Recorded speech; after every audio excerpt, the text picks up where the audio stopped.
L'instabilité des constructions lors d'un séisme peut avoir pour cause un problème de fondation. L'étude du terrain permet de caractériser les propriétés du sol, de qualifier sa nature et d'en déduire l'accélération sismique de référence. Elle sert aussi à définir les risques d'effondrement souterrain, d'éboulement ou de liquéfaction du sol en cas de séisme.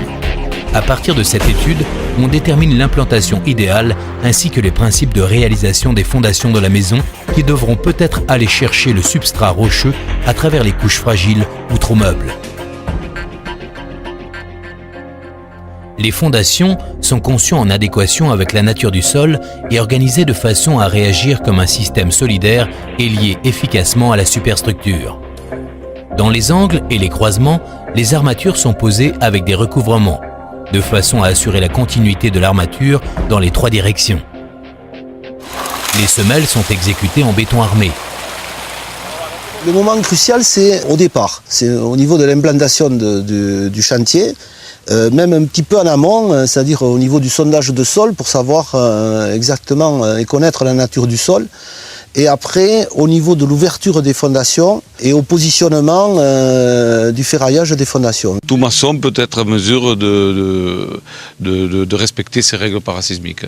C'est déjà, c'est à la base aux fondations, donc il y a la mise en place des poteaux raidisseurs qui nécessitent quand même une attention particulière puisque c'est au départ. Il faut vérifier le coulage des fondations, le coulage des planchers, et là à chaque fois il y a une personne intégrée dans la société qui contrôle, qui est en fait le conducteur de travaux, et qui contrôle toutes ces opérations en parallèle avec le maçon. Afin de limiter l'impact des efforts subis lors du séisme, des chaînages horizontaux et verticaux sont mis en place pour former un réseau tridimensionnel fermé. Ainsi, pendant le séisme, l'ensemble de l'ossature bouge et se déforme, mais reste cohérent et solidaire grâce à la résistance des liaisons entre les divers éléments. Ce qu'on appelle un chaînage, c'est de relier tous les éléments structurels de la maison les uns aux autres. C'est-à-dire que plutôt que d'être empilé ou juxtaposé, tout est parfaitement vissé un petit peu comme un pont précontraint et fixé sur ces piles. Donc le but du jeu, c'est que la maison soit devienne une structure indéformable ou le plus indéformable possible. C'est-à-dire que s'il y a un séisme, la maison se déforme, et à partir du moment où tous les éléments sont attachés les uns avec les autres, il y a des déformations, des fissures qui vont se produire, mais la maison ne va pas tomber. Si par contre chaque élément est indépendant, si vous avez un séisme qui a tendance à faire un effet de cisaillement important, la maison peut se casser la figure et s'écraser les pièces les unes sur les autres. Donc le but du jeu, c'est d'éviter ça. L'intérêt, c'est de proposer au client une qualité, de rassurer le client et de lui livrer une maison qui sera vraiment aux normes parasismiques et qu'il soit quand même en sécurité dans cette maison. Il faut être un petit peu humaniste pour comprendre que si on ne respecte pas les règles parasismiques, une maison risque de s'effondrer sur ces gens-là et de faire énormément de victimes. Donc c'est une prise de conscience, et cette prise de conscience, il faut que tout le monde l'ait, quoi. La base des poteaux est ouverte en partie afin de vérifier la continuité du ferraillage.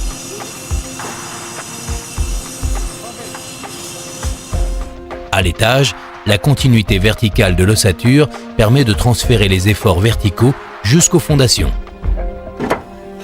Les planchers et la charpente constituent le contreventement horizontal qui transmet les charges sismiques aux éléments porteurs verticaux.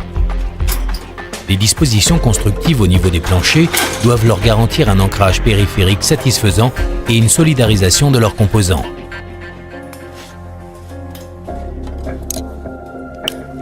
Donc les principaux points, c'est bien les angles, puisque quand on a un phénomène de tremblement de terre, les angles s'effondrent avant tout.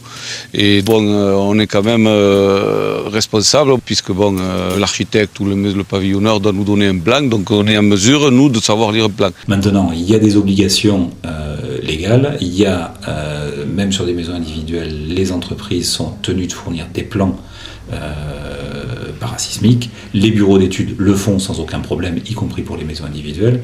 Donc je dirais, si l'entreprise respecte les plans, il n'y a aucune raison que les choses se passent mal à la sortie.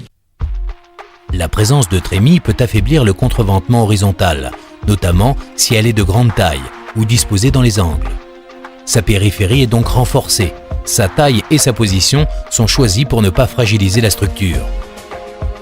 La charpente est également contreventée afin de réagir comme un système uni et solidaire de l'ensemble de la construction. Ces différents composants sont reliés entre eux. La charpente est ancrée dans le chaînage périphérique afin de transmettre les charges sismiques aux éléments verticaux. Les matériaux de couverture sont le plus légers possible et doivent être fixés à la charpente. Les moments cruciaux de vérification partent des fondations, au niveau de l'élévation des murs, au niveau de la structure proprement dite. Mais après, nous avons un contrôle au niveau de l'ancrage de la charpente, des contreventements de la charpente et de la mise en œuvre de la charpente qui, elle aussi, doit respecter des règles parasismiques qui nous sont fournies par le fournisseur de charpente. Les ouvertures constituent des points de fragilité au niveau des murs. La fissuration des façades s'amorce généralement aux angles, qui sont un lieu de concentration des contraintes. Il est par conséquent nécessaire de prévoir un encadrement rigide des ouvertures reliées au chaînage. On évitera de placer une ouverture trop proche de l'angle d'un bâtiment.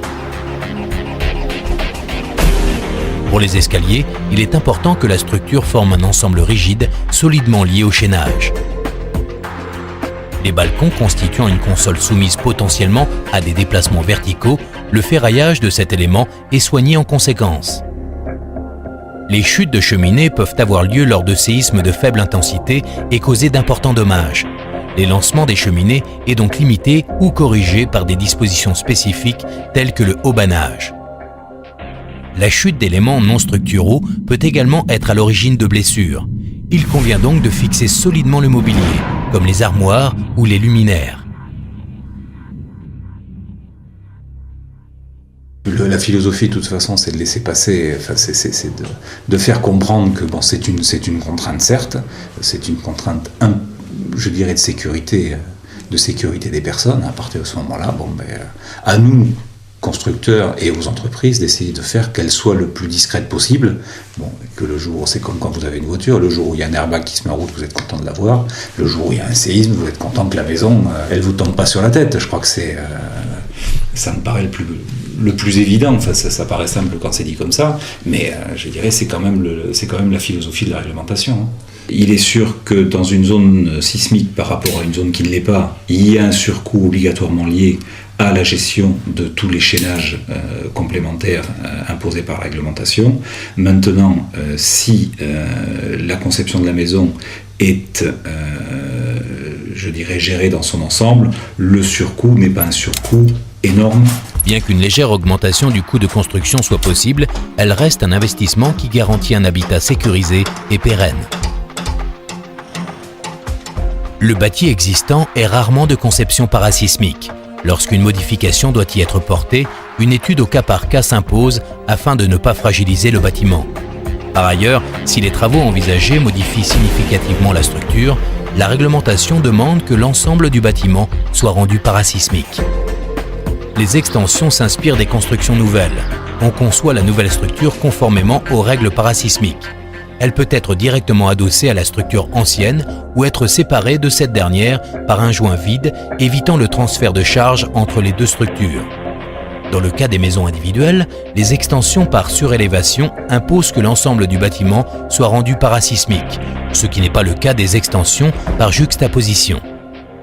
Des travaux courants tels que la création d'une ouverture ou la suppression d'un mur risquent de fragiliser la structure. Aussi, il est vivement recommandé de se faire conseiller par un professionnel.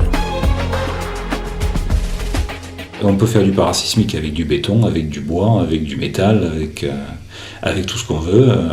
Les règles sont les mêmes, les coefficients, les contraintes des matériaux sont différentes, mais la philosophie est la même.